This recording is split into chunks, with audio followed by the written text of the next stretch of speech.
Every team, every topic, everywhere. This is Believe. Welcome to the Jello Jiggling Podcast. I'm your host, Ryan Ward. And the Lakers have finally found that elusive big man with the team signing Alex Len, veteran center. He's been around the block quite a few times. I think this is his sixth team in the NBA on Tuesday. This happened really fast. I know there was a bunch of candidates, not a lot of them, not a lot of great ones either. But Alex Len, I think he was originally going to sign with the Pacers and had a change of heart once the Lakers job opened up. I assume it was a proximity thing too.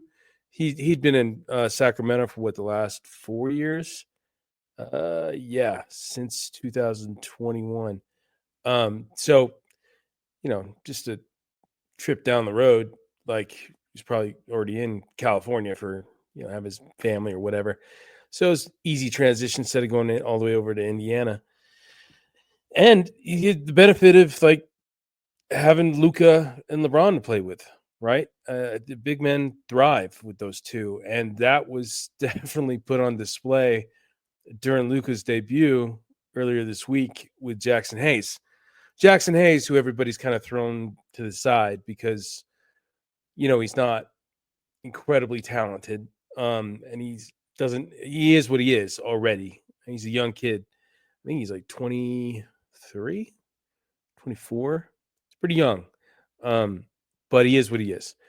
He's not going to develop a post game all of a sudden. He's not going to, be an all-star in the future. He's basically just a lob threat and the occasional rim protector. And he's formidable, but he's just not, he's easy to shove to the side or to the end of the bench, right? And I think that's what they were going to do if Mark Williams trade went through. But obviously that didn't, and that got super ugly, and it could get even uglier because the Hornets are put in some kind of grievance to the NBA, saying that they disagree with the Lakers rescinding the trade or whatever, which I find it's all weird. It's all strange. I don't understand it. I don't think anybody does at this point. I can't remember the last time this happened. I know it's happened before, but I don't really get it. Like, especially with the Hornets saying, putting out that weird statement saying, "Oh, we're welcoming Mark back. We felt like he had a high upside." Yada. It's like it's just the weirdest thing to say something like that after you trade him away, right? It's like, okay, so you like him, but you were willing to get rid of him. That makes a lot of sense. And then they called the Lakers the other team. It's like this subtle shot, Let's say the teams that have been working with the Lakers are not too happy right now. I think Dallas is content with what they did because it was by choice. So was Charlotte, but Charlotte might have been, sending a guy that's, banged up or just can't handle the NBA game for a long time, like years upon years. And he's a young guy too, 20, 22, I believe. And so, the Lakers just like, no, we looked through his medicals after having the physical and we saw stuff that we didn't see before. Must have been pretty damn bad because they were willing to take, send a first round pick, their last one that they could trade, and Dalton Connect to Charlotte for this kid, right? So they thought highly of him, but obviously, saw something glaring. So I who knows how the hell this will pan out. I don't think it's going to have much. If it was going to have a serious impact or like the Lakers were forced to take on Williams, I don't think they would have made this move to sign Len. So I think it'll just be one of those things that hangs in the background and eventually it'll be like resolved where the NBA says, "Oh, we found no misconduct or whatever," or we're not siding with Charlotte, or if the Lakers are penalized, maybe it's a big fine. I don't know. Who knows where the hell that goes, but it doesn't really matter because Lakers are clearly moving on. They didn't take long to pivot off of Mark Williams, which is the smart thing to do, especially now that all the playoff teams and potential contenders are all gearing up for a long playoff run as we go into All-Star Weekend, which is this weekend. And smart move. I mean, Alex Len is not the player he once was. He's never been great. He's with his career best was with Atlanta in 2018-19, averaging 11.1 points per game. Shooting 49.4% from the floor, 36.3 from deep, rebounds 5.5, which isn't great for a 7-footer, but he only played 20 minutes a game. 1.1 assists, 0.9 blocks. I mean, he's kind of a blah big man. He's got his upsides, but he's not really a starter either. I mean, like he started 3 games for Sacramento this year. 3. And that was probably just because Sabonis was out for whatever reason. And then the year before that started 0. Year before that started 2 and only played 26 in 22-23. Yeah, I mean, I don't know if this is the first time looking through this like in real time, but he hasn't played a full 82 games in his entire career. That's a bit of a red flag, but he hasn't been a starter, you know what I mean? So it could be DNPs, it could be, injury here and there, but that's a little concerning when you look at it like that. Yeah, played 48 games last year, 26 the year before, and 39 before that. That's not great. That's not great. And he's 31 years old. So he's not a young buck. He's one of those guys that they were targeting around that area, like a 7-footer, experienced. He's obviously had a job in the league since 2013 with Phoenix. He played for 6 different teams, or will, after suiting up for the Lakers, whenever that happens.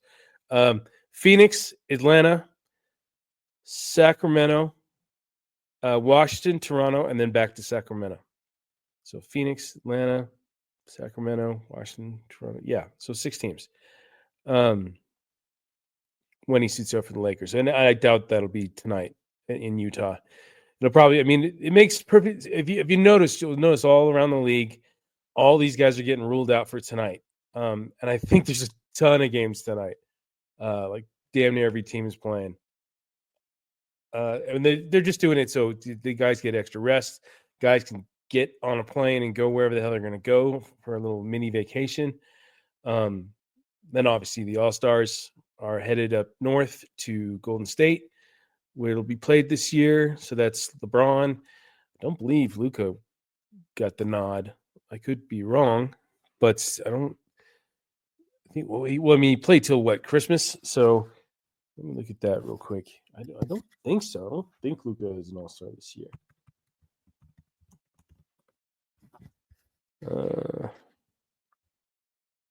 Yeah. He's not. But he didn't play. He played a handful of games. So just like the shucks money fans. But whatever. I kind of prefer him not to, right? Because so he had his debut the other day against Utah. The first, 2 games set against Utah, one in LA, one in Utah. He had his moments. He definitely had his moments. I mean, he had his classic Luka moments where he's like stopping on a dime, like JJ Redick calls it. He says he has the best breaks in the business, and I totally agree with that. But he did look pretty damn slow and lethargic and out of shape, conditioning wise, right? And that's to be expected. Like you'll hear professional athletes, especially basketball players, say over and over again, there's no way to replicate real game reps, right?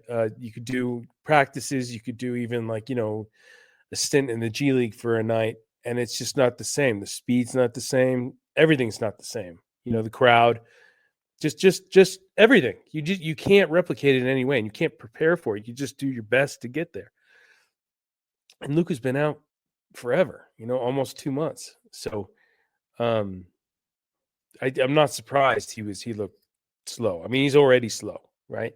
That's his game. He plays at his pace, and he makes everybody else play at his pace, and it works for him. He was still incredible though. Few sick passes, few shots. He couldn't get going from deep. He's 1 for 7, which kind of painful to see. But again, that's another thing that comes with real time reps and getting your legs underneath you. And I loved it because you could tell his presence on the floor was kind of infectious in terms of how it opened everything up. The defense is so scared of what Luka can do. It's kind of crazy to watch, especially when him and LeBron are on the floor at the same time. It's like defenses have no idea how to attack that because they're more scared of those two getting everybody else involved than they are of them individually. Whereas, like Luka can take over a game offensively more than LeBron can, in my opinion, right? Because he's just pure scorer, right? Just can do it from anywhere on the floor. LeBron, his 3-point percentage has gone up over the years, but he's still not a great 3-point shooter, in my opinion. He comes and goes. He forces a lot of shots. He takes a lot of ill-advised shots, but he doesn't hit them with regularity like Luka does. Like LeBron can go games without hitting a three. You don't see that with Luka, right? So he went 5-14 from the field. Not great, obviously, but it's kind of to be expected. 5 rebounds, 4 assists, only 1 turnover, 14 points, and he was a plus 15 in 24 minutes. JJ said he had a minutes restriction, which was like 30, but this game was an absolute blowout. I mean, it was over halftime.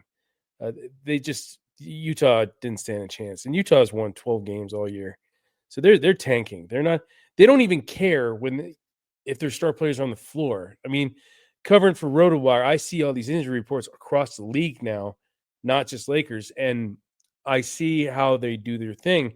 And Markkanen's always out. John Collins is always out. Kessler's been in and out. Sexton's out. He didn't play. They're just kind of like, if they have even a nick, like, sit down, right? We want Cooper Flag. So we don't care if we're, winning games, which is painfully obvious when they have 12 wins and 40 losses, and are atrocious away from Utah, 7-22. But I mean, that could easily change tonight, Wednesday, where the Lakers travel to Utah, and all of a sudden Utah starts playing because I think they should be way better than they are. They are super talented across the board, and they're huge in the paint, right? You got Kessler, Markkanen, and John Collins in the paint. Like, that's crazy. I mean, I know Markkanen plays on the perimeter a lot more, and he was kind of god awful in this game. Couldn't hit a shot, and he just seemed to be settling every time down the floor. And then Clarkson was playing like street ball. He was shooting every time he went down the floor, and like just really crazy threes. How much did he finish with? He must have had a game high or a team high. No, he didn't. 16 points, 3 for 10 from deep. He was just jacking them up. I was laughing. I like Clarkson, but I bet he's frustrated with his situation. Like, he would get out of there in a heartbeat. They got a decent team though, but that doesn't matter. Who gives a crap about Utah? I'm talking about the Lakers here. Rui played great. 21 points, 8 for 14, 6 boards, 2 steals. LeBron played well. 24 points, 7 rebounds, 8 assists, and a steal. Reeves followed up his 45 with 22 points, 9 rebounds, 4 assists, steal and a block. He only shot 10 shots, and he hit 6 of them, and 3 of them from deep. Pretty good. Jordan Goodwin was the surprise. He kind of stole the show, ironically enough, having 17 points off the bench in 22 minutes.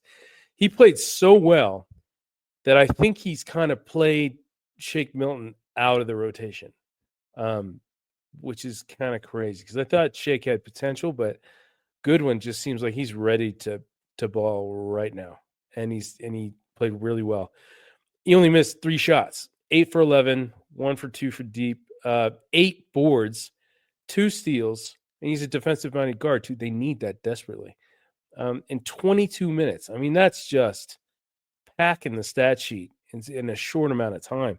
Whereas Shake Milton played 8 minutes, missed 2 shots that he took, and had an assist and a rebound, and that's it.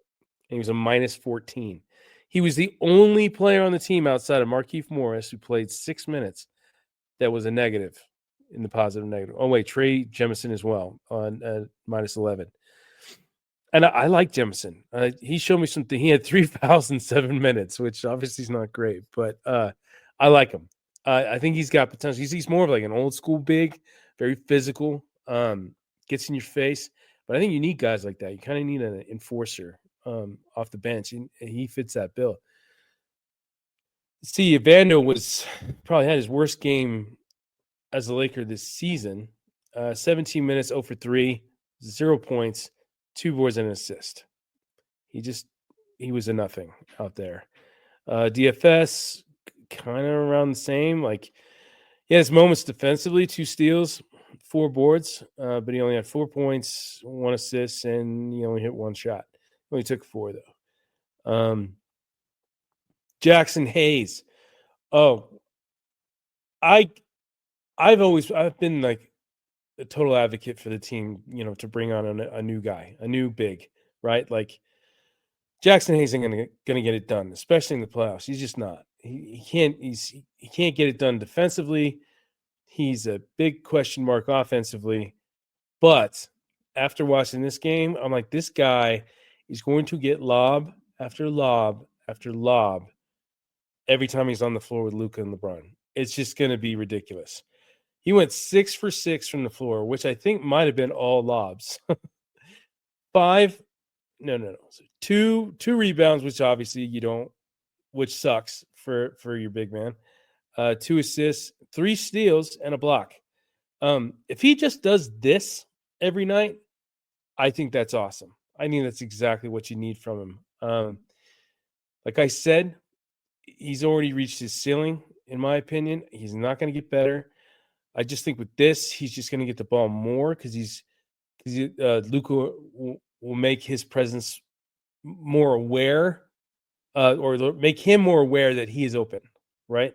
And they'll hit him for these easy lobs, and which will drive defenses insane, right? Because they'll always be worried about that lob threat, which reminds me of 2020 with JaVale and Dwight, right? Where it was just constantly lobbing. I mean, I remember for a while there, for a good stretch in 2020, the very first play of the game was always a lob from LeBron to JaVale. It was like guaranteed. I mean, you could bet that every game and you'd win every game. And that could be a thing with Hayes. I think I'm interested to see what he does tonight, but I'm getting the sense that Luka's not going to play tonight. We'll find out in a few hours. But the fact that he's questionable is just giving them that out, because why force him back on the floor on the road when you've got this nice break coming up? But his conditioning is obviously an issue. It's something that needs to be worked on immediately. And these are the best times to get that kind of ramp up to that speed. So we'll see. But, I mean, they don't do those things without intention, right? They don't do these designations without intention. I mean, he didn't say doubtful, so they're leaving the door open, but I think they're leaving the option open for him to just to sit, and then sit through a week of no basketball, which is probably not ideal, but at least it gets him a little bit healthier. Maybe he's sore, probably sore. I would assume. I don't know how the calf is. There's no reports on it or anything. It was just we all got the injury report yesterday, and I was kind of like, oh, okay. That's because you see that with LeBron all the time, right? Like, he's listed as probable pretty much every damn game, as like a way to say, hey, look, yeah, there's we can downgrade him real fast. But if he's listed as questionable, then I'd lean toward him being out. Right, that's the way they work it with him, and they do this like gradual process, right, where it goes, probable, questionable, doubtful, out, right, instead of just doubtful from the beginning or questionable from the beginning. It's like this whole tiered thing with him, which drives us nuts because the way we have to cover it and all that. But whatever, it is what it is. It's just one guy. If it was the whole team, it would drive me insane. But Anyway, I think Hayes is definitely going to get a huge boost. I think he's going to get used a lot. I think he's going to love Luka, just like we all are, seemingly. And Alex Len, we'll see. We'll see what he's got. I mean, I've always known who Alex Len is. I can't remember the last time I saw him play. I'm sure I have. It's one of those guys that's on the floor and you just don't even notice that he's there because he doesn't make an impact. He's not a game changer by any means. He's just another big body.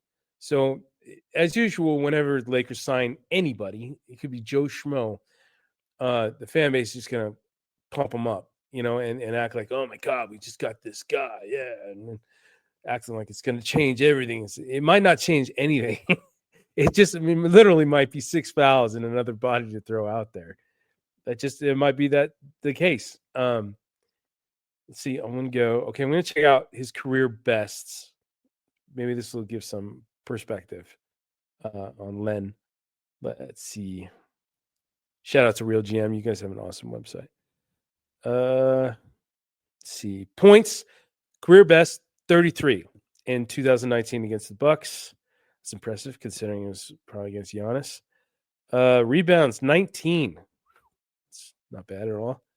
And that was in 2017. Seeing a trend here, how long ago these numbers were. Assists 7, so this guy doesn't dish out very often. That was 2016.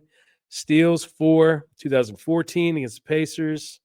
Blocks 6, which he's done 5 times, with the latest being on 2021. Well, that's a good sign.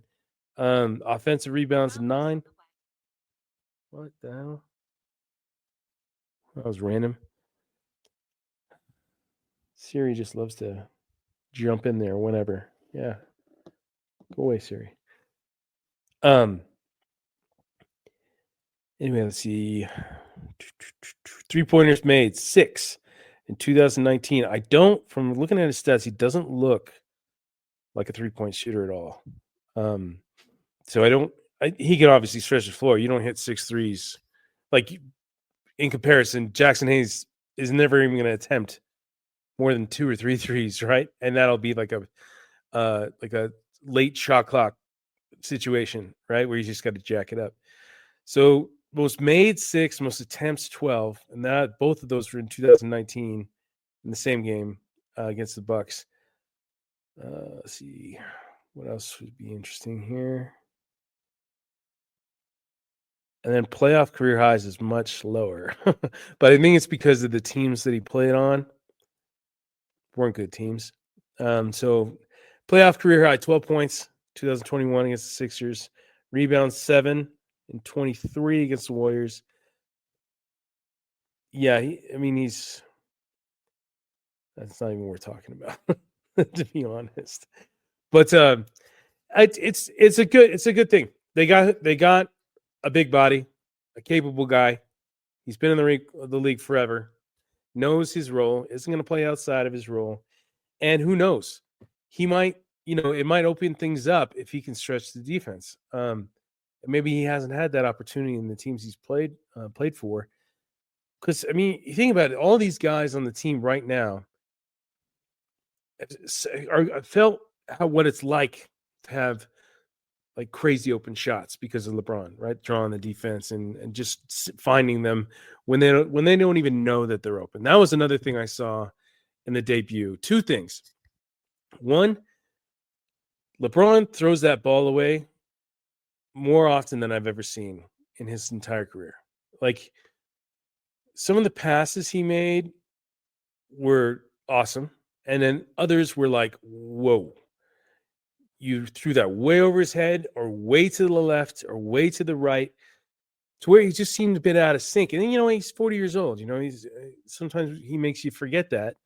I know the broadcast never does because it's after every time he scores a point. This guy's 40. But it didn't look great. And then you see Luka do it and you're like, oh my God.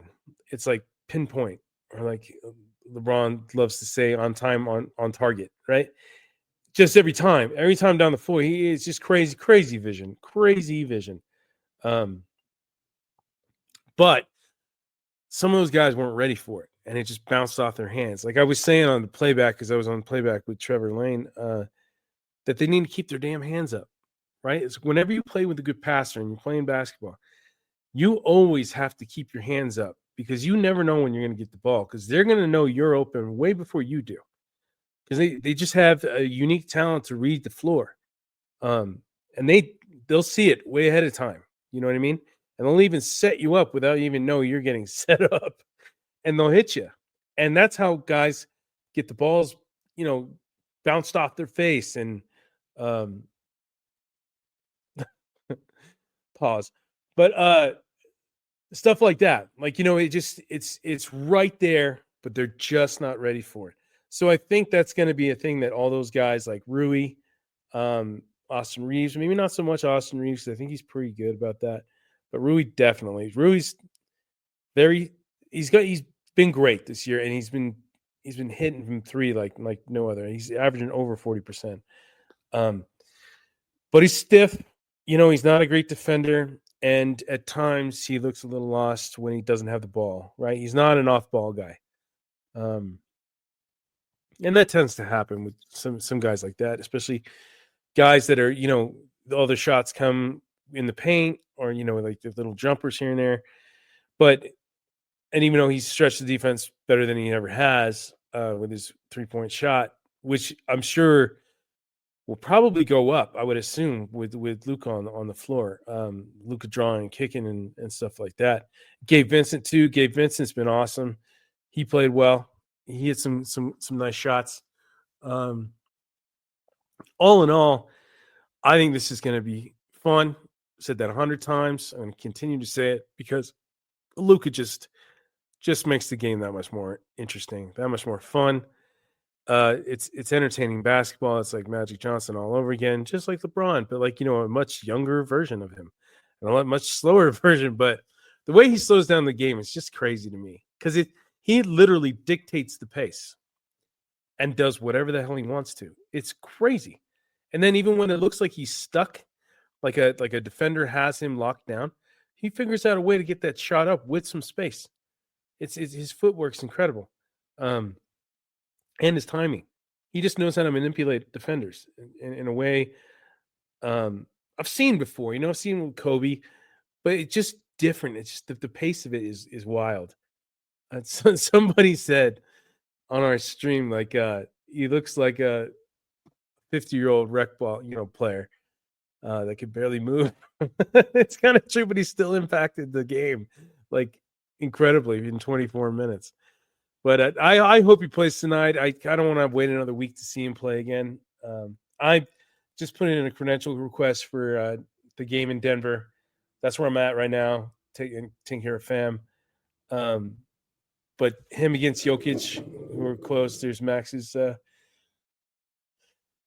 Max, just 5 seconds. Hey, what's up, bud? It's all right. It's all right, buddy. Anyway, that brings me to Underdog Fantasy. That's our sponsor right now. Like I say in every podcast, I absolutely love this app and this company because it just makes the game that much more fun to watch. And you don't have to invest a lot to have a little bit of fun on the side. And all you do is you pick higher or lower from a stats perspective on players. And usually what I do is you got to pick players from both teams that are playing, right? So if there's a Laker game, say tonight, Lakers at Utah, I take 2 Laker players and I take 1 Utah player. But actually this time I took 2 Utah players because I'm not certain Luka's going to play. If I were to guess, I would say no, he won't. So I didn't pick him. I picked, let me see real quick. Who did I go with? Forgot I scheduled that tweet, didn't I? Oh, here it is. I took Jaxson Hayes higher, 8.5, because I think, like I said, the lob threat. If Luka plays especially, but I think LeBron will hit him more because they're probably doing that in practice or they're getting it ingrained in his mind. Hey, look for that lob all the time because it's coming. John Collins, 7.5 rebounds. Rui over or higher, 1.5 3-pointers. I think that's almost like a guarantee with that guy now. I'm surprised it's this low. Walker Kessler, higher double-doubles because he averages a double-double. And they look pretty damn good on the glass last game because the Lakers, they're one of their big flaws. And they're not going to have Alex Len tonight. So I think there's going to be a gaping hole there. It's just going to be Jaxson Hayes, trying to grab a board here and there, and LeBron, and especially if Luka doesn't play, that's going to hurt the chances of the Lakers winning that battle on the glass. So I think that those are good picks.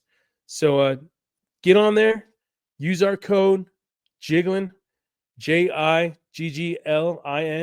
and you can get up to $1,000 of bonus cash with your first deposit and a free pick on me. So you just get a free pick. So you got nothing to lose. Just give it a shot. I think it's fun. I guarantee you're going to like it. Well, I can't say guarantee because put it this way. All my buddies, I've sent to all my buddies, and half of them are playing it. Some of them are stubborn. They don't want to do all that stuff. But the other half have tried it, and they love it. And we talk about who we're picking every night. So give it a shot. It's worth it. I'm telling you. I promise you.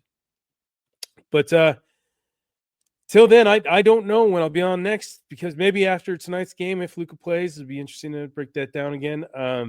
But we got the All-Star break, which I hate these days because it's just a terrible product now.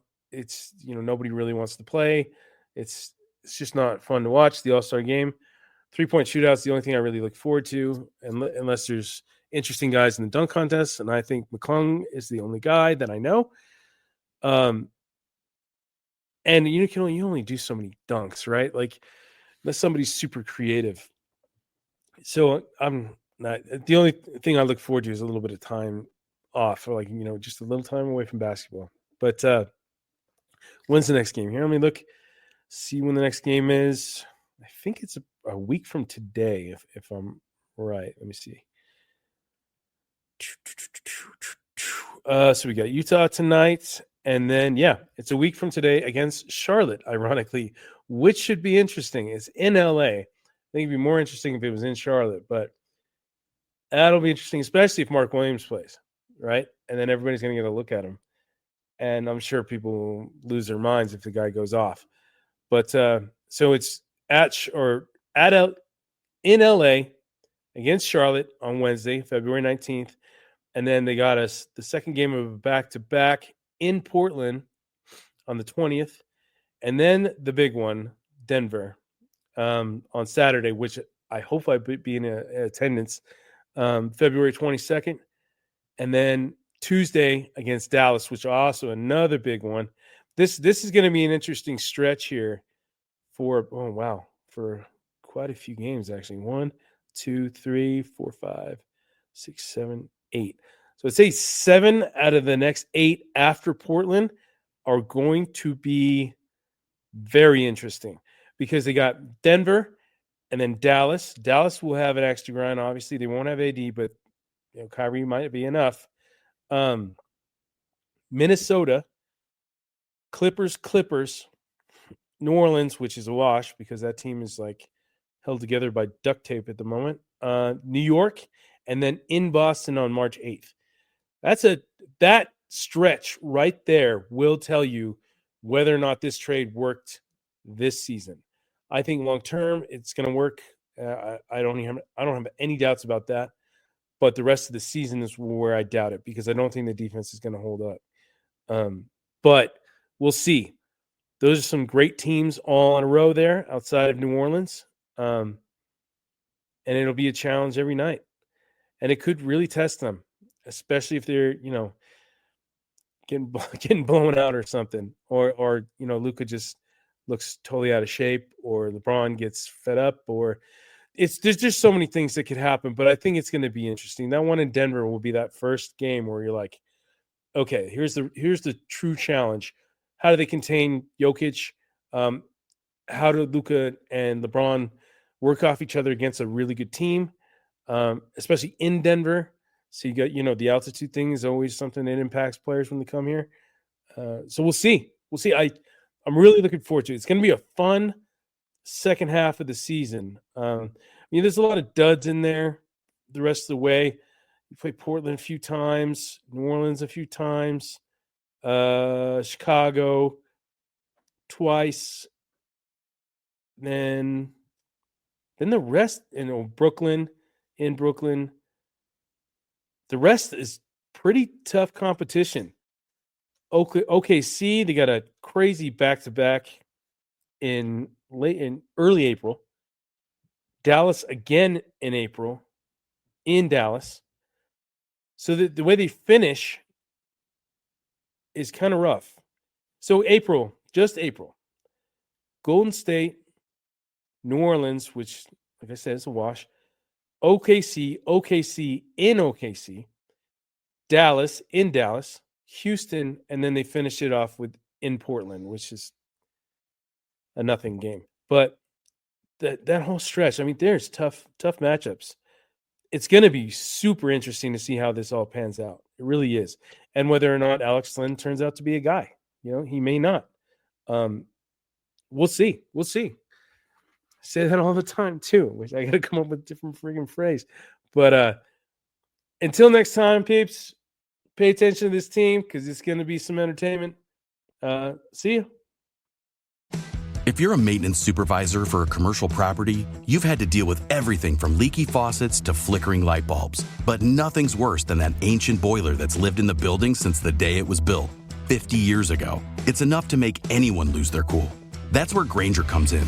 With industrial-grade products and dependable fast delivery, Grainger can help with any challenge. From worn-out components to everyday necessities. Call, click Grainger.com, or just stop by.